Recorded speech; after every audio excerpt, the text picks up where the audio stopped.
Renungan Pagi Bersama Allah di Waktu Fajar oleh Ellen G. White 3 Januari 2022. Mari kita berdoa. Bapa kami yang di sorga, Allah pencipta langit dan bumi, laut dan segala isinya, Allah yang maha besar, satu-satunya Allah yang benar, yang kami sembah selalu melalui anak-Mu yang tunggal, Yesus Kristus. Terpujilah Yesus, anak Allah yang maha tinggi, yang adalah anak domba yang menghapus dosa dunia ini. Pada pagi hari ini kami bersyukur boleh bangun dan berbakti, dan sebagaimana membaca dan mendengarkan nasihat firman-Mu, kiranya ini menjadi pembaharuan bagi masing-masing kami. Beserta kami sepanjang perbaktian ini, kehendak-Mu yang jadi, ampun kami akan dosa dan salah, karena kami berdoa hanya dalam nama anak Allah yang tunggal, Yesus Kristus, yang adalah Tuhan dan Juru Selamat kami. Amin. Renungan hari ini, tanggal 3 Januari 2022, berjudul Allah dan Kristus adalah satu.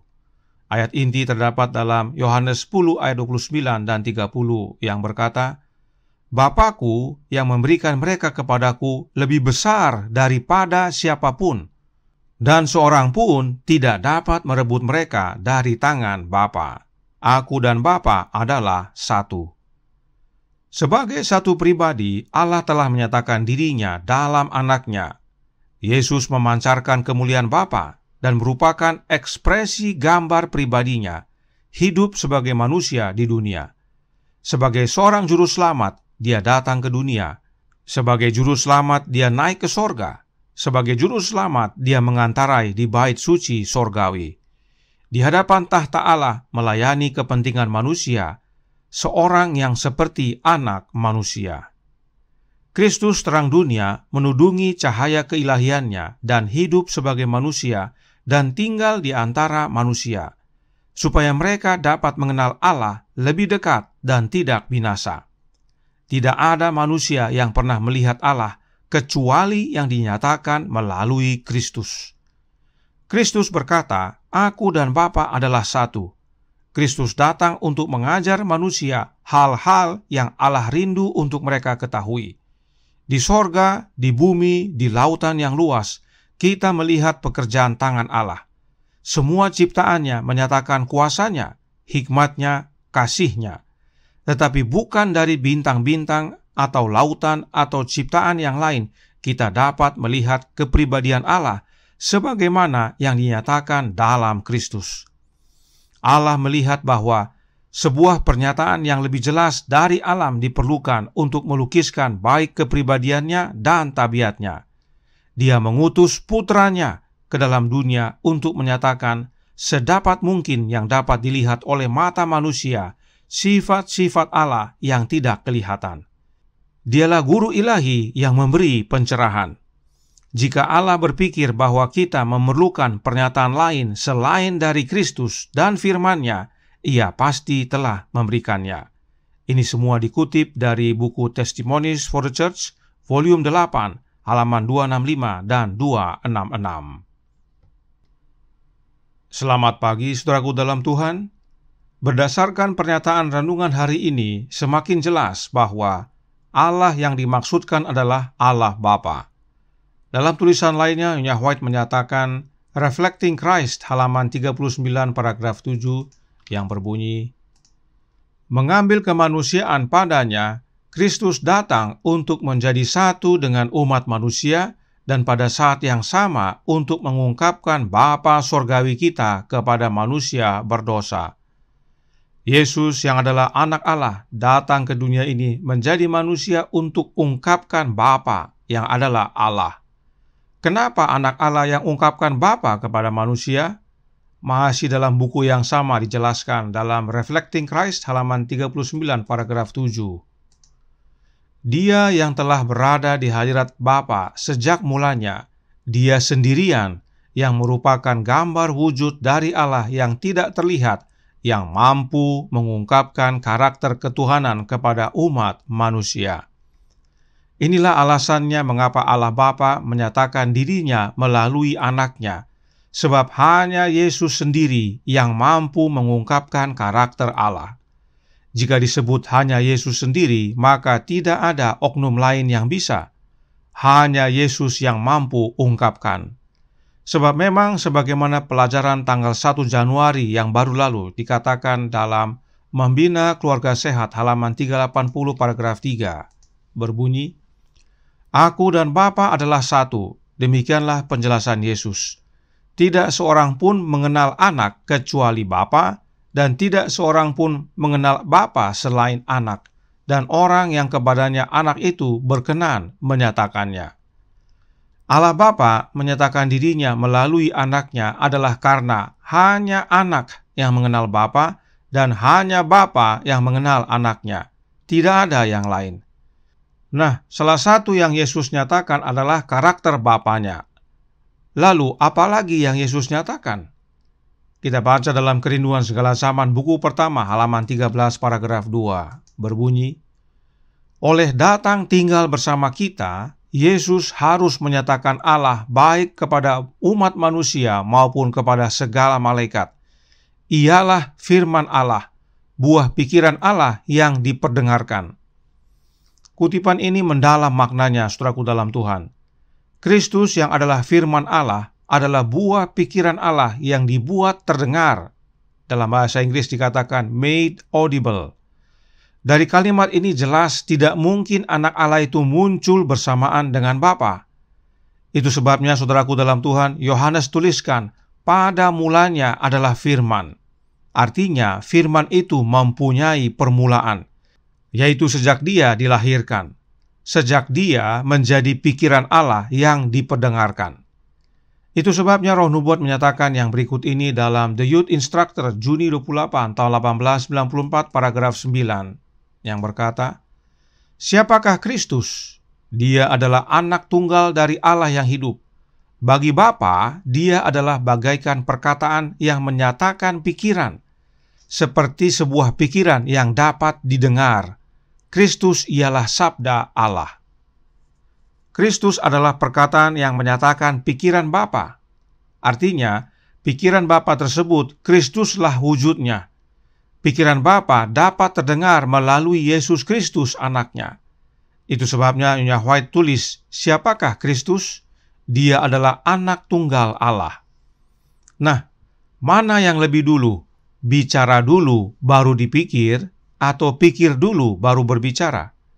Yang benar adalah kita pikir dulu baru berbicara. Sebab apa yang kita pikirkan itulah yang kita sampaikan dalam pembicaraan atau perkataan kita. Semakin jelas, saudaraku dalam Tuhan, bahwa Yesus bukan muncul bersamaan dengan Bapa, namun diperanakkan. Sebab Allah Bapa menyatakan dirinya di dalam anaknya. Pikiran Bapa dinyatakan melalui dan di dalam anaknya. Yesus adalah cahaya kemuliaan Bapa, gambar wujud Bapa. Jika disebut gambar wujud Bapa, artinya tidak mungkin muncul bersamaan.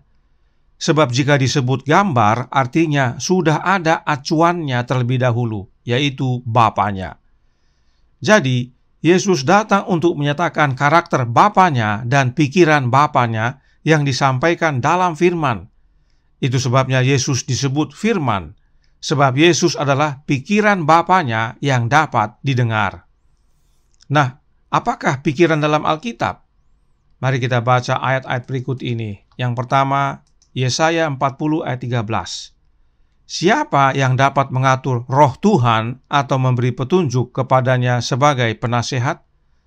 Ayat ini Paulus kutip dalam Roma 11 ayat 34 yang berkata, Sebab siapakah yang mengetahui pikiran Tuhan, atau siapakah yang pernah menjadi penasehatnya? Perhatikan Paulus ganti kata roh menjadi pikiran. Karenanya dalam Alkitab, roh itu sama dengan pikiran. Mengapa hal ini perlu kita segarkan kembali?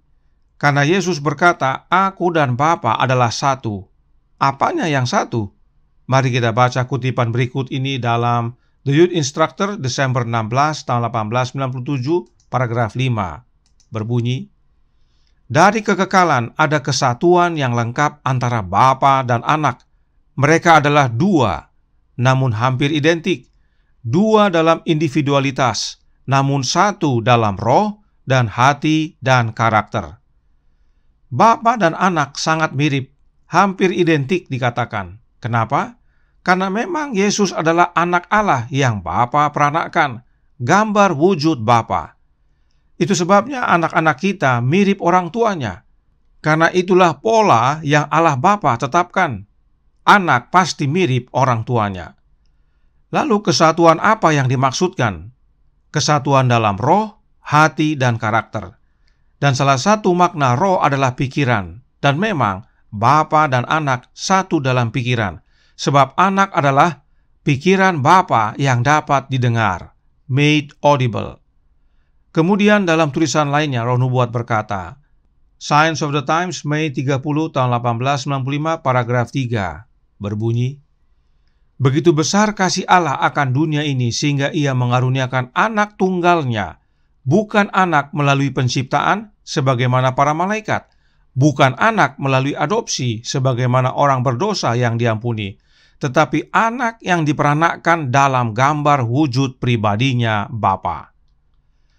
Dengan jelas, Nyonya White menyatakan status Yesus sebagai anak Allah yang diperanakkan Bapa. Sebab di dalam Alkitab ada 3 kategori anak Allah. Yang pertama, anak Allah melalui penciptaan, yaitu para malaikat dan juga Adam. Kemudian anak Allah melalui adopsi atau penebusan, yaitu orang-orang berdosa yang diampuni dan percaya dalam Yesus Kristus. Dan anak Allah yang diperanakkan. Dari semua kategori tersebut, satu-satunya jalan Yesus disebut anak tunggal Allah hanya melalui diperanakkan. Nah, karena Yesus adalah anak Allah yang diperanakkan oleh Bapa, karenanya Roh Nubuat menjelaskan yang berikut ini dalam Kemenangan Akhir halaman 516 paragraf 2. Berbunyi, Kristus firman itu, anak Allah satu-satunya, adalah satu dengan Allah, satu dalam alamiah, dalam tabiat dan dalam tujuan. Satu-satunya pribadi di dalam semesta ini yang dapat turut serta dalam semua musyawarah dan maksud-maksud Allah. Yesus adalah satu-satunya anaknya Bapa yang Bapa peranakkan, dan karenanya Yesus satu dalam alamiah dengan Bapanya, yaitu sama-sama ilahi. Lalu satu dalam karakter atau tabiat, serta satu dalam tujuan. Dan karena Yesus adalah anaknya Bapa yang sesungguhnya, tidak heran Yesuslah satu-satunya pribadi di alam semesta yang dapat ikut serta dalam semua musyawarah serta maksud-maksud Allah yang adalah Bapanya. Tidak heran dalam renungan kemarin Roh Nubuat menyatakan bahwa rencana keselamatan dibuat oleh Bapa dan anaknya saja. Sebab hanya 2 yang terdapat dalam dewan sorga, yaitu Allah Bapa dan anaknya. Kembali karakter Yesus dan karakter Bapanya adalah sama. Sebab memang Yesus adalah anaknya Allah Bapa. Itu sebabnya Yesus berkata, Aku dan Bapa adalah satu. Nah, Yesus sudah kembali ke sorga. Lalu bagaimana caranya Yesus menyatakan Bapa kepada kita? Perhatikan renungan hari ini berkata, bersama Allah di waktu fajar halaman 18 paragraf 4 berbunyi, Dia mengutus putranya ke dalam dunia untuk menyatakan sedapat mungkin yang dapat dilihat oleh mata manusia sifat-sifat Allah yang tidak kelihatan. Dialah guru ilahi yang memberi pencerahan. Yesus yang adalah anak Allah, Dialah guru ilahi kita. Yesuslah yang ajar kita tentang sifat-sifat Allah, karakter Allah. Bagaimana caranya? Ingat kutipan berikut ini dalam Christian Service halaman 16 paragraf 2. Berbunyi, Guru ilahi berkata, Rohku sendiri yang kompeten untuk mengajar dan menginsafkan dosa. Roh Nubuat dengan jelas menyatakan bahwa guru ilahi itu adalah Yesus Kristus, maka artinya hanya rohnya Yesus yang kompeten mengajar kita, yaitu dalam menyatakan karakter Allah. Inilah caranya Yesus mengajar kita, yaitu oleh kehadiran rohnya dalam hati kita. Maka Dia akan menuntun kita ke dalam seluruh kebenaran, teristimewa tentang Bapanya yang adalah Allah kita. Karenanya penting sekali, saudaraku dalam Tuhan, untuk memiliki kehadiran roh Kristus dalam hati kita. Nah, mengapa semua kebenaran ini penting untuk kita ketahui dan pahami? karena membina keluarga sehat, halaman 386 paragraf pertama berkata, pengetahuan akan Allah sebagaimana dinyatakan dalam Yesus adalah pengetahuan yang harus dimiliki oleh semua orang yang diselamatkan. Itu adalah pengetahuan yang menghasilkan perubahan tabiat. Kalau pengetahuan ini diterima, itu akan menciptakan kembali jiwa itu di dalam peta Allah. Artinya, kondisi kita dipulihkan kepada peta Allah. Itu akan memberikan kepada manusia seutuhnya suatu kuasa rohani yang ilahi. Saudaraku dalam Tuhan, sungguh penting untuk memiliki pengetahuan yang benar tentang Allah, karena bukan hanya harus dimiliki oleh mereka yang mau selamat, tetapi pengetahuan yang benar tentang Allah menghasilkan perubahan tabiat atau karakter. Dan dengan memiliki kesempurnaan karakter, melayakkan kita mewarisi kehidupan kekal tersebut.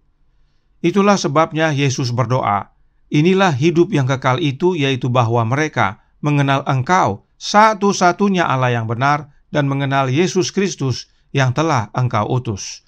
Yohanes 17 hanya 3. Kita cukup mengenal dua oknum ilahi, yaitu Bapa dan Anaknya, dan itulah kehidupan yang kekal. Inilah pentingnya Yesus menjadi manusia, menjadi saudara kita, agar melalui Yesus kita dapat mengenal Bapa, diubahkan serupa dengan Dia, yaitu dalam karakternya, dan terima kehidupan kekal. Kita dapat menjadi satu dengan Bapa melalui Yesus Anaknya, yaitu satu dalam karakter. Tuhan memberkati, saya bawa dalam nama Yesus.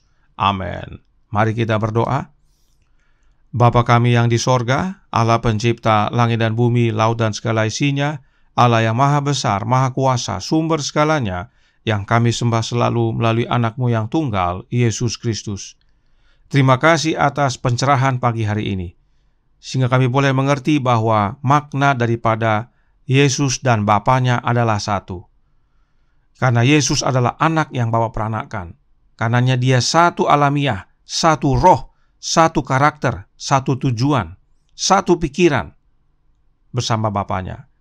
Itu sebabnya Yesus disebut firman, karena Yesus adalah pikiran Bapa yang diperdengarkan. Kiranya ini menjadi sukacita dan pembaruan, agar masing-masing kami memiliki roh Kristus dalam hati kami, sebab oleh kehadiran roh Kristuslah kami diajar oleh Yesus tentang siapa Bapanya, sehingga pada akhirnya kami menjadi serupa dalam karakter dengan Bapa, dan itulah yang melayakkan kami beroleh hidup yang kekal. Karenanya, tolong kami ya Bapa, curahkan roh anak-Mu dalam hati ini, kehendak-Mu yang jadi. Ampun kami akan dosa dan salah, karena kami berdoa hanya dalam nama anak Allah yang tunggal, Yesus Kristus, yang adalah Tuhan dan Juru Selamat kami. Amin.